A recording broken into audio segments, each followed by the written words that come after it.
parking place after a snowstorm and placing an object, a chair, a garbage can, a cat carrier, a Virgin Mary statue in it to save it for future use. The act of dibsing is not unlike archiving. Both are about a desire to save, specifically to save a place. But both acts, dibsing and archiving, are always already temporary. Because if the person making the gesture had confidence in permanence, they would not have to try to save something in the first place. In Mexico City, dibs are constructed not to save a place, but to root it indefinitely. With a bucket filled with cement or a metal pole in the center, for example, but there are many variations of that formula.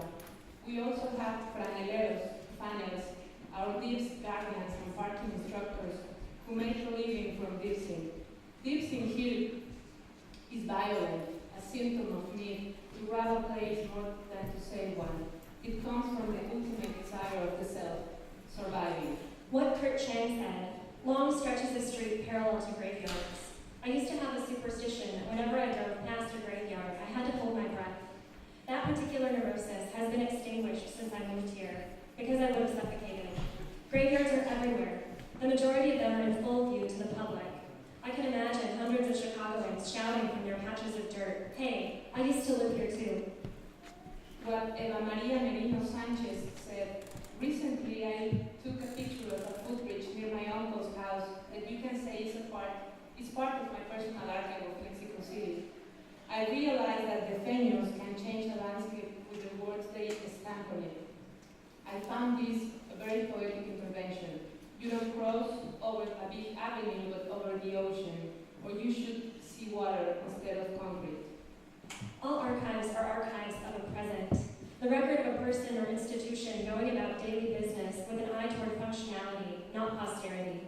The material that's contained in an archive was not created to be placed in an archive.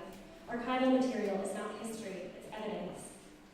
In all seasons, in both cities, people appropriate the city for themselves, sleeping in a doorway, pushing on the subway.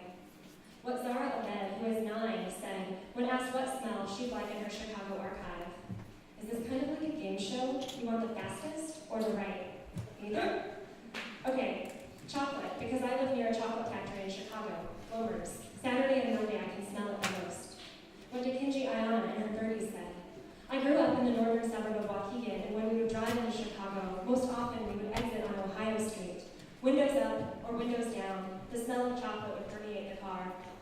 What Bob Drinnen, in his 60s, said, when the wind is blowing out of the west, the smell of chocolate envelops downtown like someone is baking brownies next door. I read that somebody complained to the EPA about it, and the EPA was considering taking action.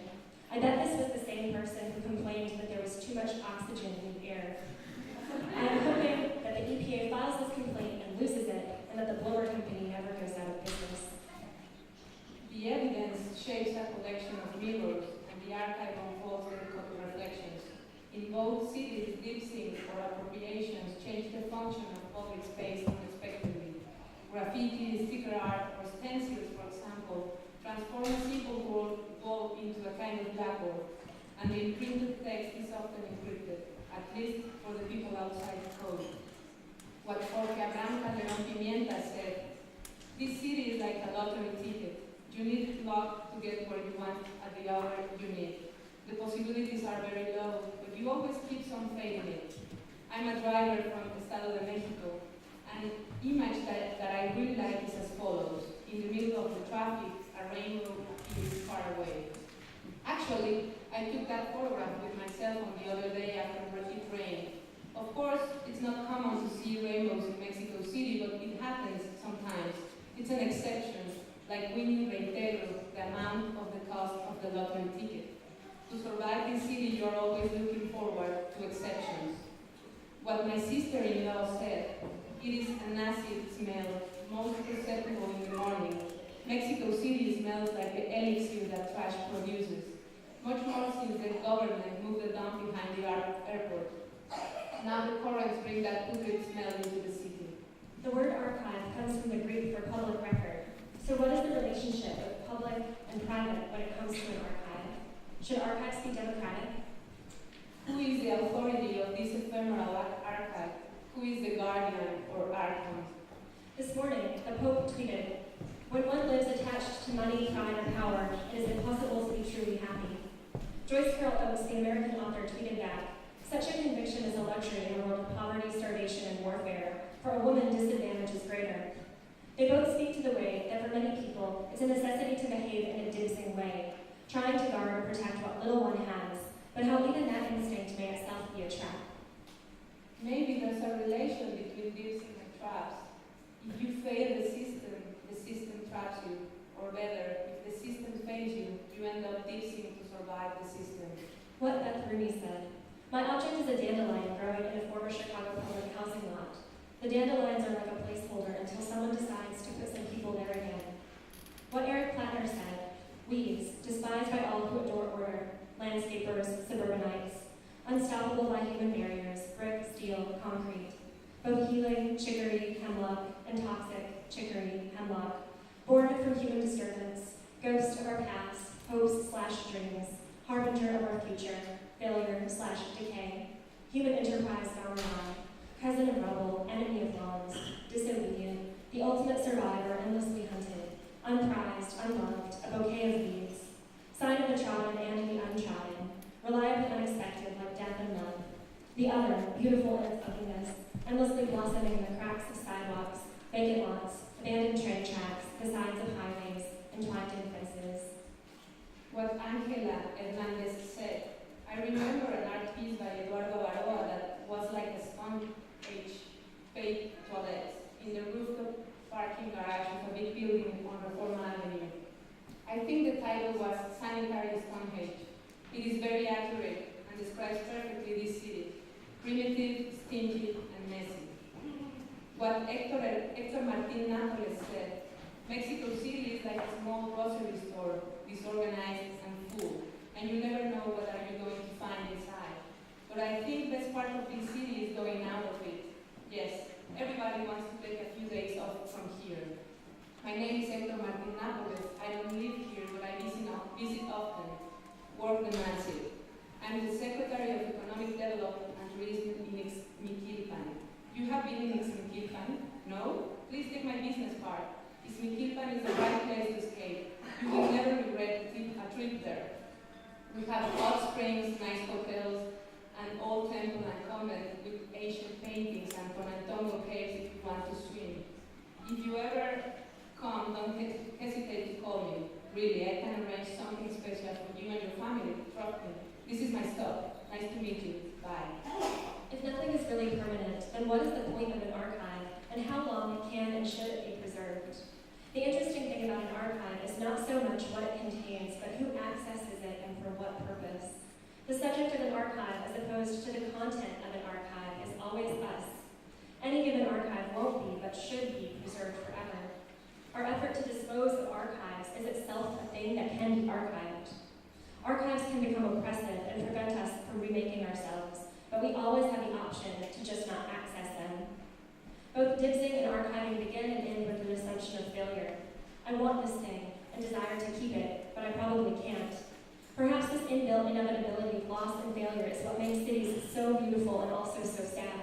Even when they are new, they are on their way to ruin. Are these encrypted messages? What do they tell us? What Katya Mitova from Bulgaria said, "Frames, imaginary or real, define my life in Chicago. Frames do not divide, they underscore already existing boundaries. Frames are unobtrusive, except one. Every morning I look at the Myanmar temple window frame that surrounds my image in the mirror. Mid-19th century, I am told. I have not been to Myanmar. The frame was exported sometime before the civil wars in that country. An entrepreneurial antique shop owner replaced the window glass with a mirror. The carved wooden frame, painted red and yellow, distracts me from both the reflection of my own face and the familiar surroundings of the room. I meditate on the frame's complexity, on the crack in its middle. The frame is the best representation of my space in Chicago, between the internal and the external, between my old country and the new one." If an archive is a time bubble and an anachronistic space, then what should an archive of a city look like? What my brother said, the pyramids of Huacales outside Central de Abastos say a lot about this city. The Huacal crate is a container, but also a metaphor of construction and urban chaos. Huacales seem like small buildings in invading every corner, adding structures and growing absurdly. Also, the smell of the rain defines this city, its history and reality. The history of a drained lake that insists on becoming a lake again. The history of a city constructed in spite of water, even against it. Mexico City is thirsty, and year by year suffers the pounding of the rain, remembering its origin. On the other side, there is something specific in the scent of the city that feels liberating. Rain fades the smell of exhaust, and that of garnacha, the oil where the animals' entrails are fried for tacos. Rain is the smell of the hurry of the others, of the seeking for a refugee. Something in that smell makes me feel that things can be different here. Thanks. Jim and I worked with Joseph C. Mills, sound artist, and I took excerpts from Valeria's short story, like William World, just took stuff and then I would just recite this stuff repeatedly or just, various tones and what Joseph did, amazing man, he just combined some of my babble, street consciousness talk with songs and stuff and made this like wall of sound. If you were high, you would really dig it. Anyway, so City Promenade. Seems like a lot of you are not from the city, just recently arrived to the city, or moved to the city. It's called City Promenade. Oh, you've got to come back to the city, the place where you belong. Oh, you've got to come back to the city, the place where you were born. Oh, you've got to come back to the city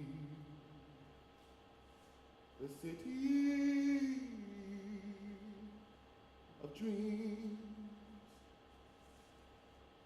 There's so much to do, so much to see.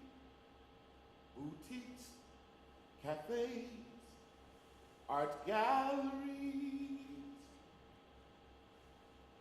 The mayor is crazy as ever, but he's still on our side. He's rid of the homeless and lowlifes that once littered our streets. Now the sidewalks are sprinkled with glitter, and the gardens are leaves. Oh, you've got to come back to the city, the place where you belong. Oh, you've got to come back to the city, the place where you were born. Oh, you've got to come back to the city of dreams.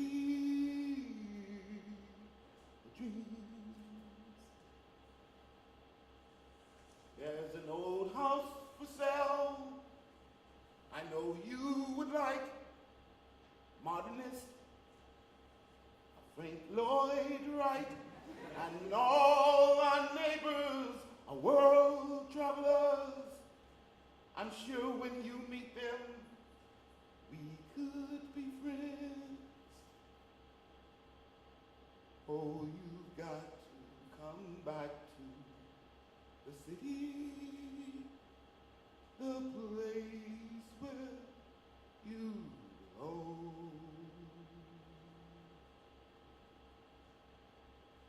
Oh, you've got to come back to the city, the place where you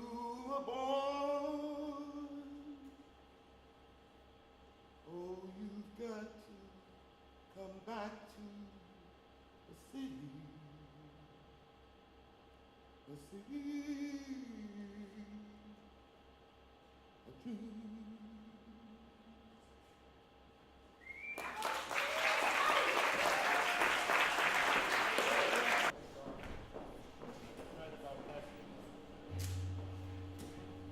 I should write about Esther. It's never clear. I should write about Esther. What turns a space into a home. Perhaps one day there will be. Perhaps one day there will be. Esther is not there. And perhaps she should. She should not come back. Esther should not come back. There are a lot of Latinos. It's never clear what turns a space into a home. Invisible. I should write about Esther.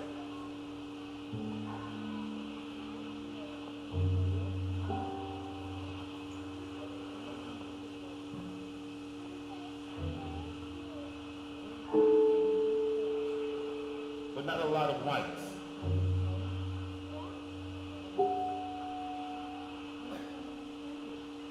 My daughter's favorite building is objectively the ugliest in the neighborhood. Uncle Elvin lost all his dreams, checked into a rehab so he could save his soul. Found a God that he could trust. Last I heard, he had a family of 3. And it's a great day in the neighborhood. It's a great day in the neighborhood. It's always been about land. And it always will be. Look at it. Wearing their bike chains. Cross around their chest like modern day zapatos.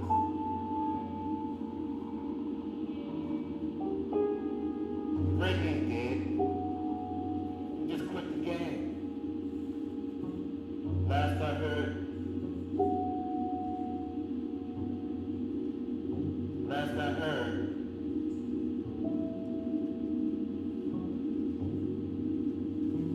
you give your stories. But if you give your stories to her, you'll have to charge her for it. Because she's probably going to write about you. I'm not sure. The moral of the story is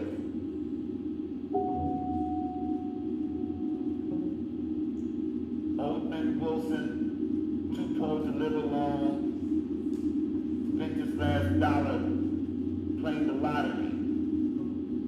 Said he's going to check out his favorite baseball team. But the man ain't seen a game. The man ain't seen a game since the Giants traded Willie May.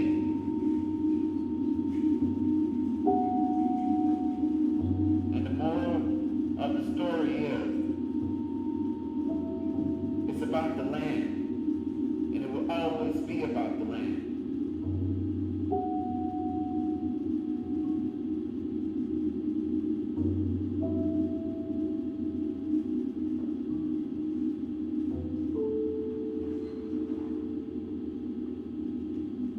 So where are you from?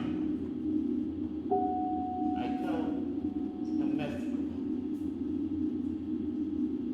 His response was, you're the first Mexican I ever met who was not a midget. One day there'll be a Zapata, invisible, like Martin Luther King. The most important thing to remember is the land. will always be about the land. It's a great day in the neighborhood. A great day in the neighborhood. Great day in the neighborhood. A great day in the neighborhood.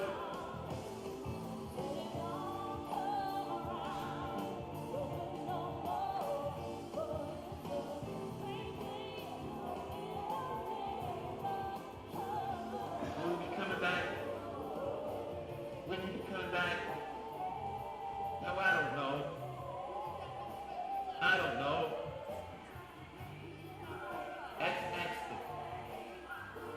Ask the party. Ask Duke. Ask Winston. I avoid 145th Street. Like I avoid 144th Street. So where you from?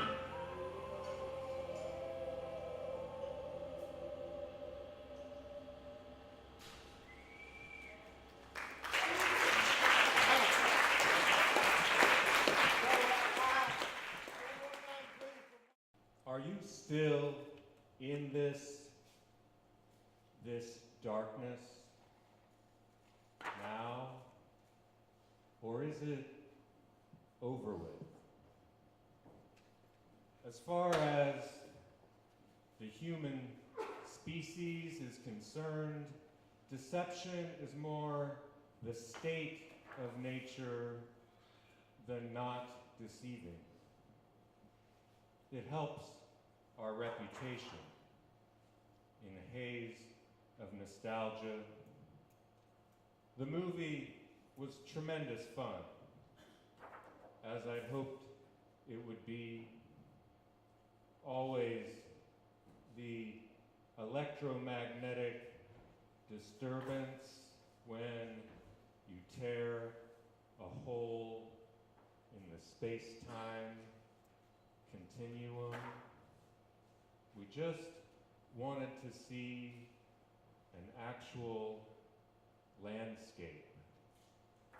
We've always had a strong interest in so-called military paradigms, never having the chance to witness a miraculous event. Can we have a lightning bolt, maybe, or a building crashing down?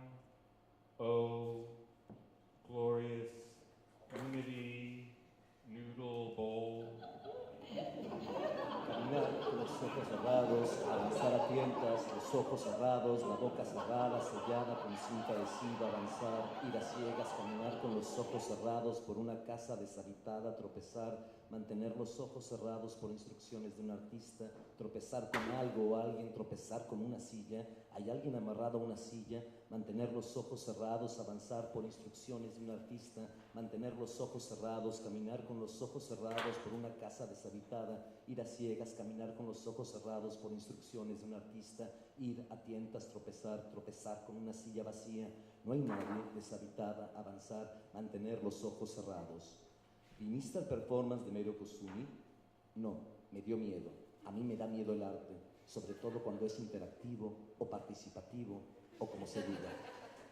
In the conflict between projects and processes, there is a remarkable balance maintained between all aspects of human theater. We hear the sound of sirens, of engines, and go outside to see white stenciled letters on the backs of blue jackets, flood of official seeming people, our loving home clawed at, our sacred space a motion picture, the inevitable monster, marvelous, time for reflection with the added twist that if there is a paranoid fantasy or gloomy scenario available, our minds will act the whole thing out. Pianolas en los árboles, me dijo. Según esto, algo tenía que ver con el miedo. ¿Tú qué crees que signifique? ¿Significará algo? Pianolas en los árboles, pianolas, música maquinal en la tarde, todo tan fantasmagórico, como esas cosas que no sabes si las viviste o las soñaste o las viste en la tele. Debe ser por el cambio de las medicinas, me dijo. Últimamente he estado muy nerviosa.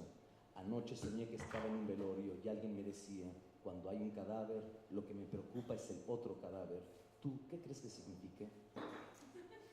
The present beginnings of police state flower into something still called the United States, but unrecognizable as a democracy, land of freedom as far as the human species is concerned. Deception is more the state of nature than not deceiving. It helps our reputation in a haze of nostalgia. The movie was tremendous fun, as we'd hoped it would be. In the end, nobody in a position of real power has courage enough to publicly say, we made a mistake. Yo los conozco, a los artistas, sé de sus tendencias, de sus relaciones problemáticas con los críticos, los coleccionistas, los galeristas, los jurados, las instituciones, los organizadores, los curadores, las bienales, el público asistente a sus performances. Yo los he visto, los he escuchado, sé cómo se les llena la boca conjugando el verbo problematizar. Pero de que son sensibles, me constan sus buenas intenciones, sus inclinaciones didácticas, sus tentaciones terapéuticas, las ganas que tienen de educarnos, concientizarnos, confrontarnos, despertarnos, liberarnos. Yo los conozco, a los artistas, y a sus novias y a sus novios. No soy gay, soy bi, o no soy bi, soy queer, o no soy o, soy i, e. Incluso, prefiero ser claro desde un principio. Solo lo hago como parte de un proyecto. Cross over the river. After being given a fast kiss upon the cheek, maybe there's more emotion in our subconscious about this whole thing than we realize. Maybe the tears were actually flowing from our eyes for a reason.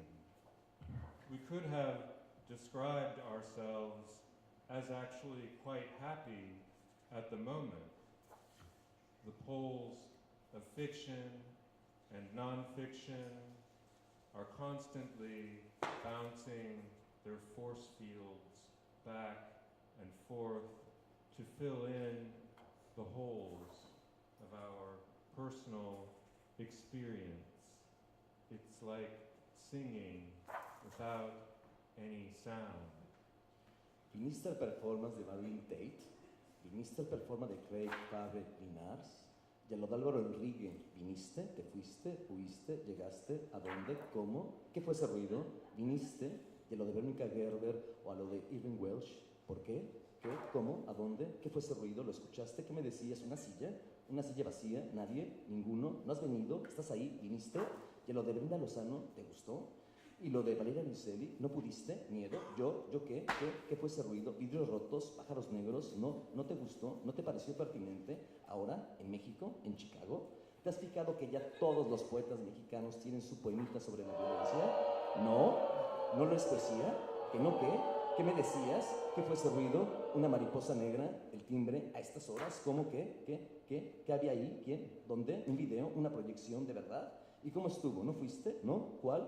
¿Vas a venir o qué? ¿Qué fue ese ruido? ¿Qué me decías? ¿Decías qué? Wow, honey, tell me about it. The illusory facts will do.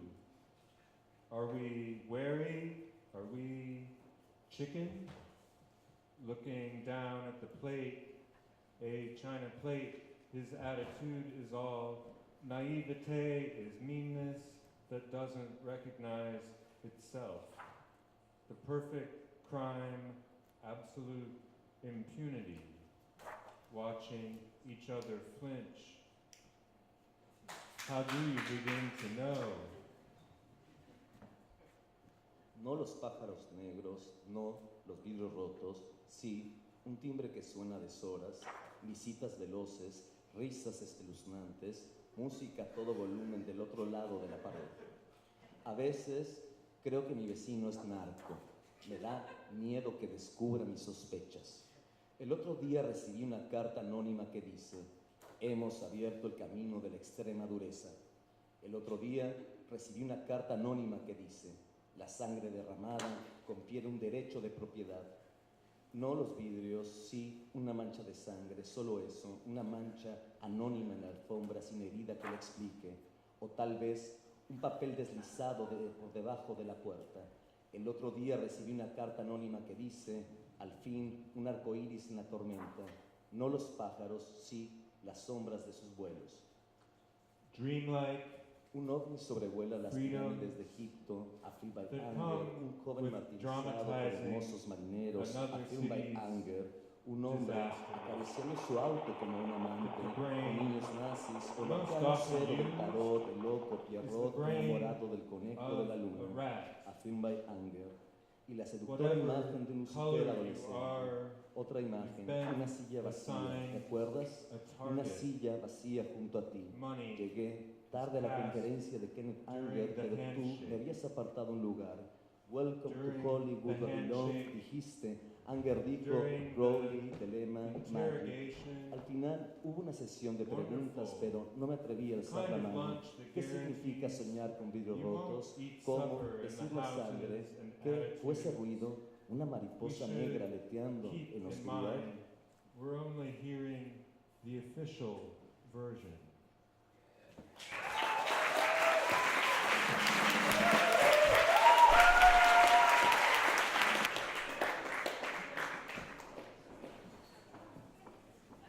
What musical band from your playlist embarrasses you? I love my music and to play it all the time. I am DJ Nagasaki when I take over the party, because I explode myself for your amazement. But I will not play R. Kelly, because he rapes girls, even though I enjoy so many of the sweet loving songs, like Happy People, Love Signals, and I'm Fucking You Tonight. Describe with plenty of details your first sexual experience. Please put special attention in sensations, color of the light, texture of the cloth, humidity factors.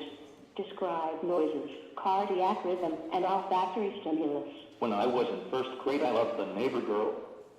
We hid together in hot cabinets when our mothers came. She always asked to see my privates. She would giggle and tease me to pull my zipper down to her delight. She wanted it so badly. I remember feeling. In my room, I would lay down in my wood frame bed, on my cool and pillowy Sesame Street comforter, hands folded behind my head, and she would snap open my magnetic eyesight belt buckle and wait on edge. My heart beat so strong. I would always hear my mother coming from the creaking floor. What a fun game, her wanting me so badly. One day I closed my bedroom door. She was on her knees folding my clothes into the drawers of my bed frame. You keep it so messy, she said. I said, I am ready to show you. I dropped my corduroys to my knees and showed myself. She did not look happy. I asked her to touch it. I thought she couldn't wait. She took her hands from my clothes and covered her eyes. I said, just look at it. I apologized that it was so big or weird, that it was not usually like this, that if she gives me a moment it will go back to normal. I asked her to please just touch it once. She said, my mother told me to never get involved with sex. Who is the most annoying family member and why? The most annoying member of my family by far is my father. He first annoyed me when I was 5 years old. Ronald McDonald visited my school for Family Day. I loved Ronald McDonald and had always wanted to meet him and Grimace. However, all was not well. The man who appeared in my school gym was an impersonator. I did not want to meet him at all.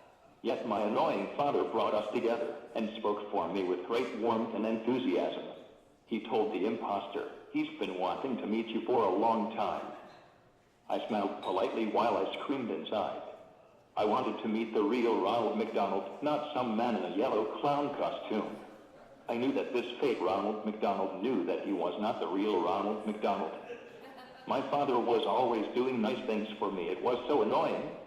Buying me things, telling me I could have whatever my heart desires.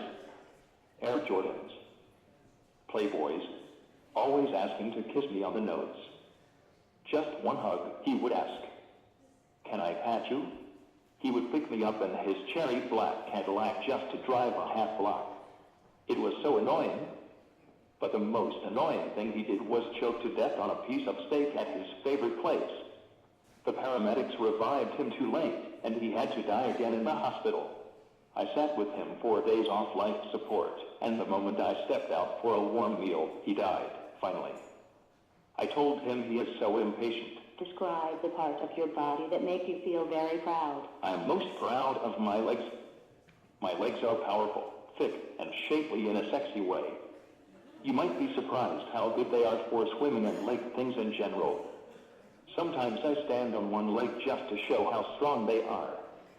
I think my legs are my favorite body part of all. Tell me, why revived the cruelest act or attitude you had towards someone? Tell me if you repented, and what form had your repentance? The cruelest attitude I have had is toward children, 2 of my nephews. They are autistic and come from a troubled home. Their mother is morbidly obese, covered in sores, and of slight mind. The father smokes cigarettes and plays video games all day and locks the refrigerator door. The children go hungry and unbathed. My cousin might die before they are grown, and where will they go? Not with us, I said. I have repented. I am so sorry to have felt this way so stridently. I will welcome the children as my own. When you had your heart broken, the last time that happened, how happened? Which cycles of misery or distress or sadness you went through?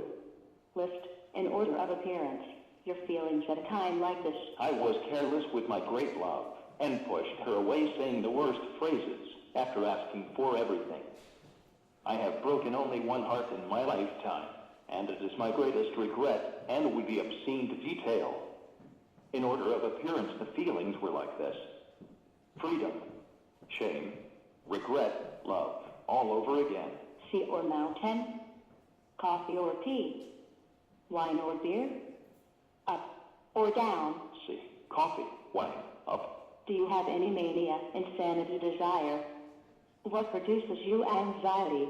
What causes you morbid interest? I have a fat mania and feel like I am always becoming fatter and fatter and fatter, and my face becomes uglier and uglier, and that my eyes are strained with malaise, and my bad deeds contort me so that I am crooked like 2 similar people put together who do not exactly match. My anxiety is for all the wasted time or energy being angry or jealous, drunk or masturbating, asleep or not sleeping. My best happiness causes me my greatest sadness. Any bright day or pleasantry, or driving down the Sunshine Street towards some disastrous crash. What do you have faith for? People. How would you describe the sea to a blind man? How would show your face? We would swim in the sea like natural and nonchalant persons. I would show my face underwater. This is my last question. How would translate this, the gravity of matters, in which context you will interpret? Is it gravity? Is it heaviness? Explain to me, please. I translate this as greatness, that which is serious, dangerous, and entrenched in death, that which is engraved in memory and bound to life by the movement of the earth, the sun, the moon, and how we all succumb to them. A ton of bricks falls more serious than a ton of feathers. The closure. Please, explain, clear up, decide. Think aloud. You are touching the words. Let me hear you from this particular little universe that we have created. You have 140 characters for seduce me. I think it is nice to be honest with fun and howl to you, together, or whomever is sympathetic to the moon, and listen back to Helen, 8 row.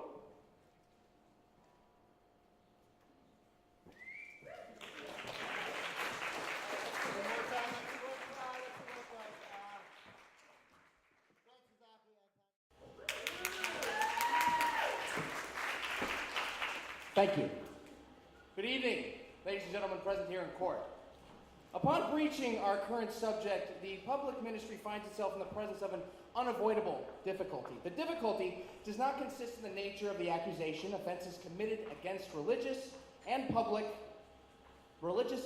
morality are expressions undoubtedly too elastic and too vague to define, for which some more precise language is necessary. But when we speak in the spirit of what's practical and just, it is easier to place oneself in accordance with this respect, to discern whether a specific page of a book implies or does not an intent against religion and morality. The difficulty of the present case does not abide in our prosecution. It abides rather, or principally, in the implications of work which you are enjoined to judge. Our case concerns an entire novel. What must be done in this situation? What is the role of the public ministry? Read here and now the entire novel? It's impossible.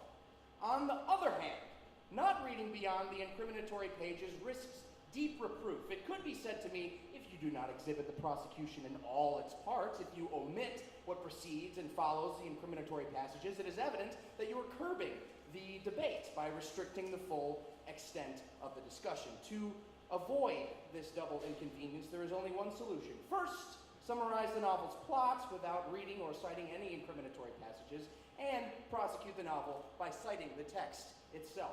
The title of the novel is Madame Bovary, a title which says nothing in itself. There is a subtitle in parentheses, Provincial Manners.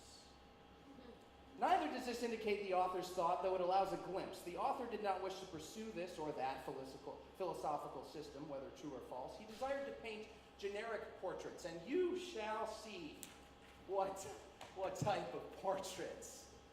Now I shall relate the novel and summarize without citation. The husband-to-be goes to school. If he is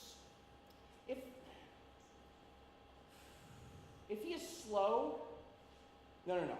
If he is not the model of ineptitude, then he is at least of ridiculousness. Finishing school, he goes to study medicine in Rouen. He frequents taverns, he misses his classes, and his only passion is playing dominoes. So goes Monsieur Bovary. Now, he meets Emma, the daughter of a local farmer. The young lady did not pay much attention to farm life, and consequently, her father desires to marry her off. Monsieur Bovary presents himself. He isn't very demanding in regard to the size of his dowry, and the marriage is speedily actualized. From thenceforth, Monsieur Bovary's role as protagonist ends, and that of Madame Bovary takes over and forms the fundamental part of the book. The first seduction occurs in Yonville. Close to Yonville lives a certain Monsieur Rodolphe Boulanger. I limit myself to summarizing the novel, as you see.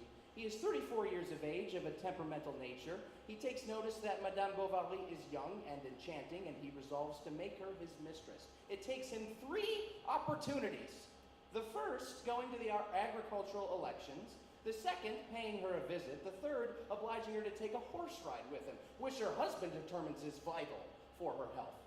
It's then that, in the first trip to the forest, Madame Bovary's first seduction takes place, and their sexual encounters multiply in Rodolphe's manner. But soon Rodolphe writes a letter to Emma Bovary, informing her that they can no longer continue. This devastates her. She falls into typhoid fever. Charles Bovary takes his wife to Rion to help her in her recovery. In an opera box seat occupied by Monsieur and Madame Bovary, they come into contact with Leon Dupuis, who has returned from the capital, qualified and experienced. Leon comes to visit Madame Bovary. He proposes a date at the cathedral. Upon exiting the cathedral, he invites her for a long ride in a rented coach. She initially resists, but Leon responds that that's the way things are done in Paris, and the point of the obstacle vanishes. The seduction takes place in a rented coach. In like fashion to the meetings with Rodolphe, sexual encounters multiply with Leon in the house of the Bovarys, and later in a rented room in Rouen. At last, she herself becomes tired of this second love, and thus arrives the scene of disgrace, the last one of the novel. Madame Bovary carries on a life of luxury. She lavishes gifts on Rodolphe and Leon, her lovers, and to make these many purchases, she accrues numerous promissory notes. She cannot resolve her debts, so debtors start visiting. Cornered by the cruelest extremes, Madame Bovary begins to plead for money from everyone, and everyone refuses her. Her husband might have the generosity to forgive her, but that is humiliation she is not prepared to accept. Hence, she poisons herself and commits suicide. Her husband is there. One random day, he opens Emma's drawer and discovers the portrait of Rodolphe, their letters, and those of Leon. Do you believe that his devotion falls apart? No. On the contrary, his devotion increases. The love of a husband for his wife, which so many have possessed, exalts itself in the knowledge of those luxurious memories left for him. And from that point on, he lets himself go on. One day, they find him dead in his garden, gripping in his hands the long black lock of his wife. This is the novel, ladies and gentlemen. I've recounted it completely, without suppressing a single scene. Its title is Madame Bovary. If you would venture to give it another, you might more justly call it the story of a provincial woman's adulteries. Ladies and gentlemen, the first part of my duty is complete. Now that I've recounted the story, I will cite passages, and after citing these passages, I will make a legal prosecution which has as its object two crimes: an offense against public morality and an offense against religious morals. The offense against public morality lies in a salacious tableau that I shall presently describe to you. I shall limit myself to citing only one of the lewd pictures. Before doing so, allow me to declare that the general tone of the author, Monsieur Flaubert, who is present here in court,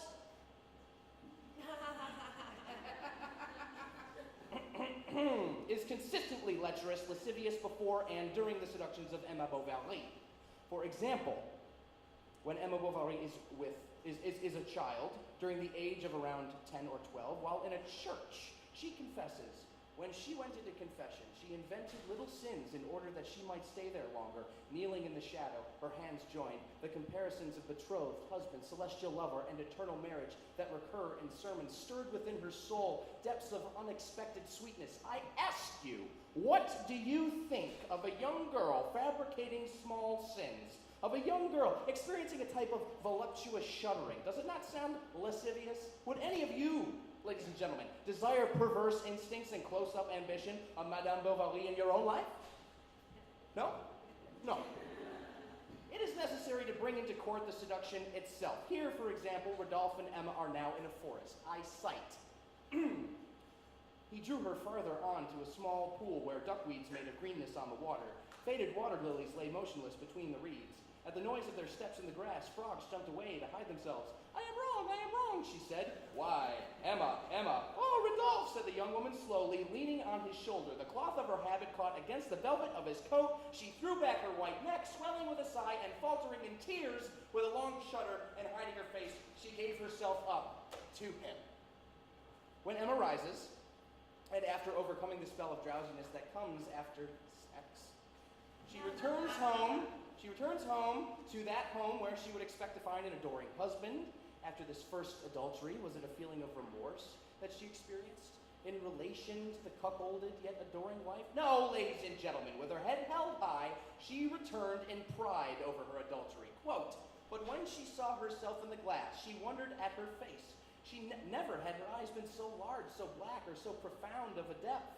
Something subtle about her being transfigured her. She repeated, I have a lover, delighting at the idea, as if a second puberty had come to her. So at last she was to know those joys of love, that fever of happiness of which she had despaired. She was entering upon marvels where all would be passion, ecstasy, delirium, end quote. In such a manner, from this first scene, from this first sin, this first fall, she glorifies her adultery, sings the song of adultery, of its poetry and its lust, which is for me, ladies and gentlemen, much more dangerous, much more immoral than the seduction itself. We will dispense with other passages and arrive at the death scene. Emma poisons herself. Why does she poison herself? It is but a little thing, death, she thought. I shall fall asleep and all will be over. Later, without remorse, without a confession, without a single tear of regrets for her suicide or for her adulteries committed beforehand, she receives the sacraments of death. Why does she receive the sacraments of death? As if we've just heard, she believes she will disappear into the void. For what? When she shed not a single tear, not a single cry, like Magdalene for her sin of disbelief, for her suicide, for her adulteries. You see now of what extremes this novel reaches. Disgusting. Ladies and gentlemen, you have before you four guilty parties. The novel, Monsieur Flaubert, who wrote the novel, Monsieur Pichon, who accepted and edited it, and Monsieur Pillet, who printed it. Printers should read what they print. When they do not, they are responsible for what they are printing. Editors and printers are not machines. They enjoy a certain privilege. They give us their oath. They find themselves in a social position of specialization. They must be held responsible. I wish to stress that the work in question is immoral. I wish to point out, ladies and gentlemen, that the salacious scenes cannot merely be excused by a moral conclusion, since on the contrary, we could narrate every imaginable orgy, describe all the indignities of a prostitute by having her perish on a rickety hospital bed. It would then be permitted that every erotic position be taught and read. Such a thing would be akin to placing poison close at reach for everyone, but its remedy at the reach of only a few, if there is any remedy. Tell me then, who reads Monsieur Flaubert's novel? Men who occupy themselves with political and social economy? No. The frivolous pages of Madame Bovary will fall into loose hands, into the hands of ladies, on occasion in the hands of married women. Very well. As soon as the imagination is seduced, as soon as the seduction has lowered into the heart, and as soon as the heart speaks to the senses, do you believe a cold reason shall suffice to guard against the seduction of the senses? Even so, man naturally carries in himself the basest instincts and the most elevated concepts. In each of us, virtue is nothing else but the result of an arduous labor. Lustful scenes generally have more influence on us than any ideas in cold reason. Unfortunately. I maintain that the novel titled Madame Bovary is noxious to our society. Certainly Madame Bovary dies poisoned. She suffers greatly, no one doubts. But she dies on her own terms, and not because she is an adulteress, but because she wants it that way. She dies in all the splendor of her youth and beauty. She dies after having enjoyed 2 lovers, leaves behind an adoring husband who will stumble upon the portrait of Rodolphe, who will discover his love letters and those of Leon, who will read that woman's correspondence, a 2-time adulteress, and who, despite all that, will love her anyway, more intensely, beyond the tomb itself. And who can condemn this lady in the book? No one. Such is this conclusion. There isn't a single reasonable person in this novel. Consequently, if in this entire novel there isn't a single character capable of chastising the mind of Madame Bovary, then it is incumbent on us to perform that here in court. This novel is immoral. Adultery should be condemned, not because it is an imprudence that causes heartbreak and regrets, but because it is a crime in respect to the family. And our society bases itself on family. Thank you, ladies and gentlemen.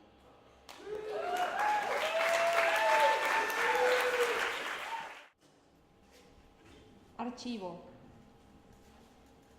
Decimos que la ausencia es un país. We say that absence is a country. Decimos que en este país la boca y los labios alquilan el tiempo presente a los seres humanos que rebuscan basura en los cuerpos de los fantasmas. Los hermanos que cargan jarabe y sangre en sus mejillas, los venados enloquecidos, un líquido grueso y abundante de color gris escapando de sus dientes. El amor que buscamos aquí. Qué lástima no poder tocar el alma en su pelo, en su cadáver, en el orificio central de su iris. We say that in this country the mouth and the lips rent the present tense to the humans who rummage through the garbage in the bodies of the ghosts, the brothers who carry syrup and blood in their cheeks, the crazed deer, a thick gray liquid escapes through their teeth, the love we look for here. What a shame to not be able to touch the soul in its hair and its cadaver in the central orifice of its iris. Decimos que este cielo sobre este país es un líquido goteando de tu boca y la noche es una explosión minúscula en tus ojos. We say that the sky over this country is a liquid dripping from your mouth and the night is a minuscule explosion in your eyes. Decimos que el cielo es una noche escondiéndose en las hojas de los árboles, cubierto por la historia de violencia de nuestro pueblo. We say that the sky is a night hiding itself in the leaves of the trees, covered in the history of our people's violence. La noche, un suicida sube a un puente y mira para abajo y sus ojos se fijan en la sangre que pasa desde el ventríloco derecho a través de la arteria pulmonar. The night, a suicide who climbs a bridge and looks down, and his eyes fix on the blood that flows from the right ventricle through the pulmonary artery. Silencio número 1. Silence number 1. Día 84.39A. El agua reaparece y sube hasta los aviones que llevan cuerpos y libros al lugar perfecto para que se caigan y caen a través de un cielo invertido. Day number 84.39A. The water reappears and rises up to the airplanes that carry bodies and books to the perfect spot for them to fall and fall through an inverted sky. Escucha, el cielo grita a los cuerpos de ceniza. Listen, The sky is screaming at the ash bodies. Y los cuerpos son manchitas en el cielo de ceniza. And the bodies are little stains in the sky of ash. Y estos cuerpos pertenecen al grupo terrorista llamado Humanidad. And these bodies belong to the terrorist group that's called humanity. Una humanidad con su mapa de polvo que forma un secreto, que es una ola, que es una lengua hundiéndose en un hombro, una espalda donde todos los secretos son países atravesados por pulmones, por canales, por lagunas de sal, trompeteando a la llegada de la madrugada. A humanity with its map of dust that forms a secret that is a wave that is a tongue sinking into a shoulder, a back where all the secrets are countries traversed by lungs, by canals, by salt lagoons trumpeting the arrival of dawn. Y la madrugada es la frontera entre civilización X y civilización Z. And dawn is the border between civilization X and civilization Z. Y en cada lado de la frontera construyen lenguas cubiertas en arena, en deseo, en nostalgia sinuosa. And on each side of the border they construct tongues covered in sand, in desire, and a sinuous nostalgia.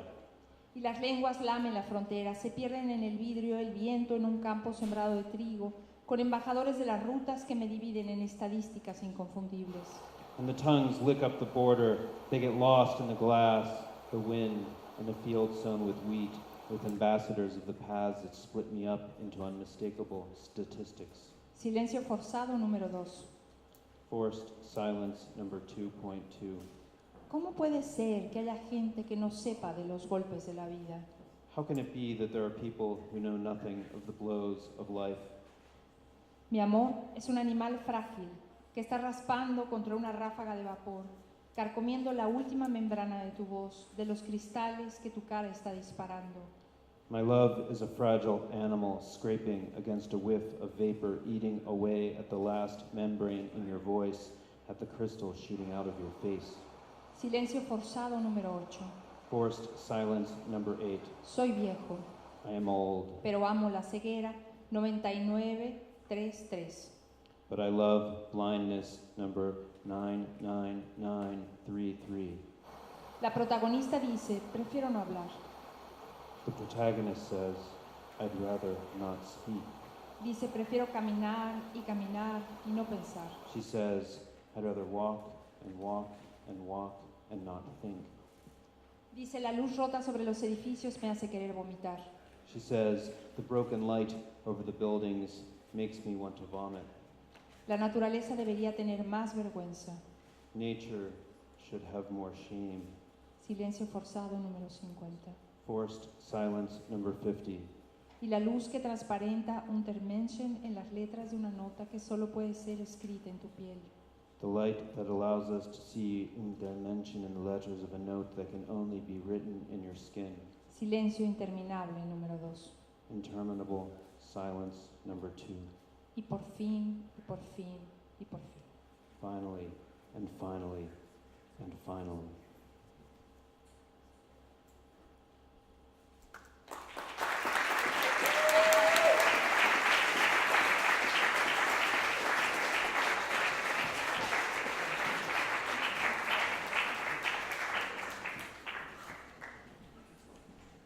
So now that is followed by the piece about the love is a fragile beast dedicated to Don Mi Choi. Mi amor es una bestia frágil. Es mejor ahora que las cámaras están rotas para pisar el sitio como si no tuviéramos cara, invisibles, bebiendo, retirando telarañas a nuestro paso. Las medallas tintinean en las remotas campanas.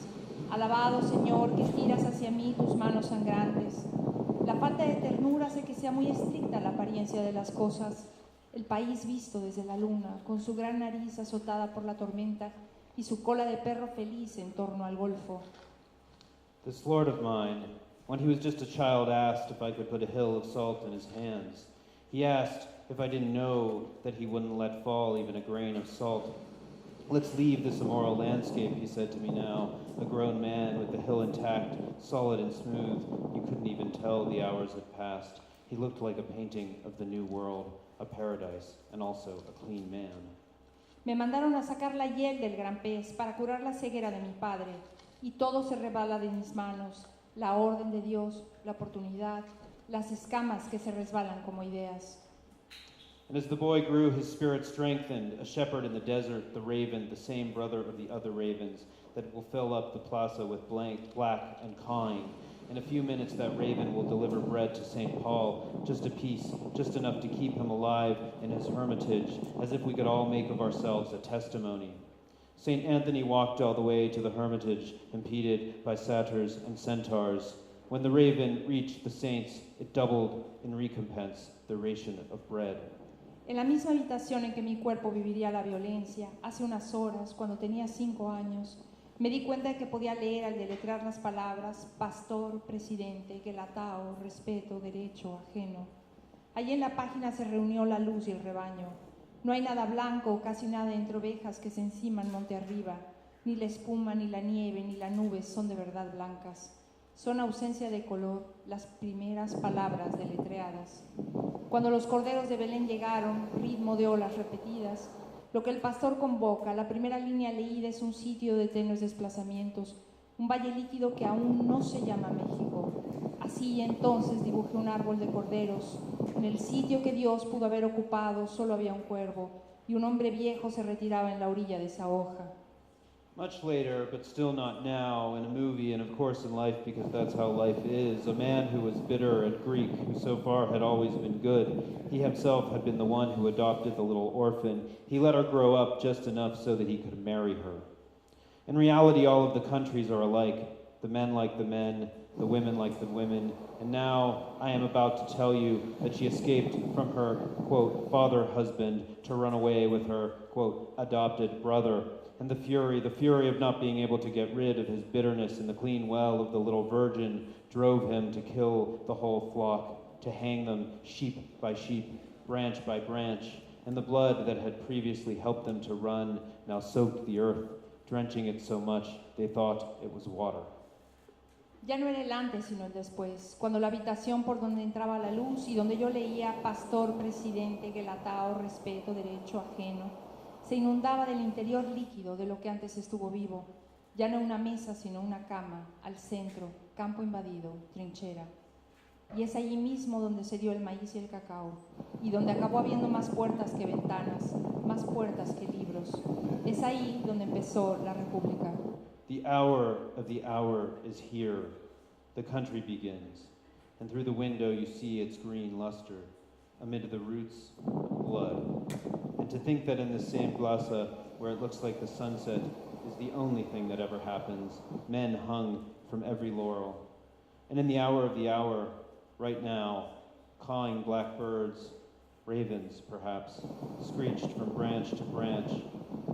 The afternoon turns from orange to scarlet.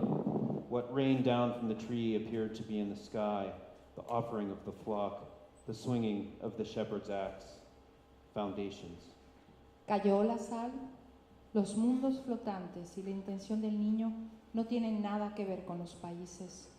Mas cuando se abre el día, se hallan los mundos flotantes y la intención del niño en el inicio de las horas, en caras que madrugan, en ciertos recodos de nuestras sinuosas calles.